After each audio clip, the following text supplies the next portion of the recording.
OTT মানেই থ্রিলারের উপর OTT বেশি হচ্ছে, বিশেষ করে বাংলায়। একটু অন্য ধরনের যদি হয়, সেই জন্যই এই সাবজেক্টটা, আর আমার গল্পটা মানে আমার ভালো লাগে। তখন আমি পদ্মনাভ দাশগুপ্ত, আমাদের চিত্রনাট্যকার, ওকে দিয়ে আমি এটা স্ক্রিপ্ট করতে বলি, এবং স্ক্রিপ্ট করার পর আমার ভালো লেগেছিল।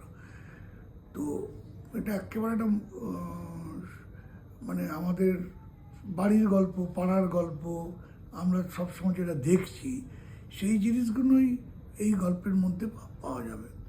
যে একটি ছেলের, মধ্যবিত্ত বাড়ির ছেলে, তার স্ট্রাগল, তার কাজের স্ট্রাগল, তার বউ বাচ্চাকে নিয়ে সংসার, প্যারালাল আরও একটা ক্যারেক্টার আছে, সে তাদেরও একটা স্ট্রাগল।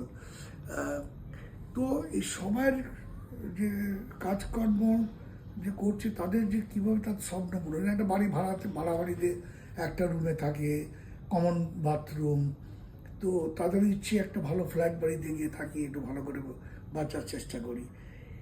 এই যে ইচ্ছে পূরণটা কি মানুষের সবার হয়? সবার তো হয় না, আবার কারো কারো হয়।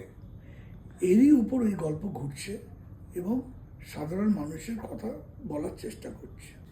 দেখুন, কেউ কোম্পানি কারো কোনো দায়ভার নিতে চায় না, সবাই চায় তার ঝেড়ে ফেলে দিতে।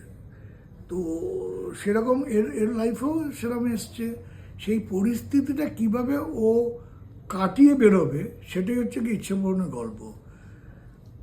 ও কি করে সেটা কাটিয়ে বেরোচ্ছে, বা ওর যে ইচ্ছে পূরণ কি হলো আলটিমেট, ও কি ওর বইয়ের ইচ্ছে পূরণ কি হলো, ওরা যে স্বপ্নটা দেখতো সেই স্বপ্নটা কি পূরণ হলো, সেটার হচ্ছে গিয়ে ইচ্ছে পূরণের গল্প। পাথরটা ও পাওয়ার পর থেকে ওর কাজে উন্নতি হয়। একজন বলে না, এই বাড়িতে আসার পর আমার কাজ উন্নতি হচ্ছে, সেরকম ওর পাথরটা পাওয়ার পর উন্নতি হয়েছিল।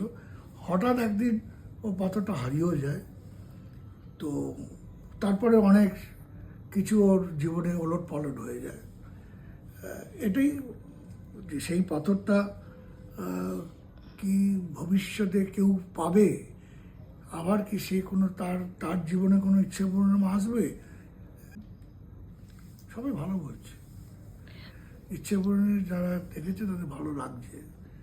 আমাদের একটা অফ সং আছে, সেটাও খুব ভালো লাগছে সবাই, কেন ক্যারেক্টার ওয়াইজ সব কিছু আছে। এবার দেখা যাক, দর্শকদের বলবো প্ল্যাটফর্ম 8-এর আমি প্রথম এই ওয়েবটা করেছি, ইচ্ছা পূরণ, এবং এটা একটা খুব সাধারণ গল্পর উপর সাবজেক্ট, এবং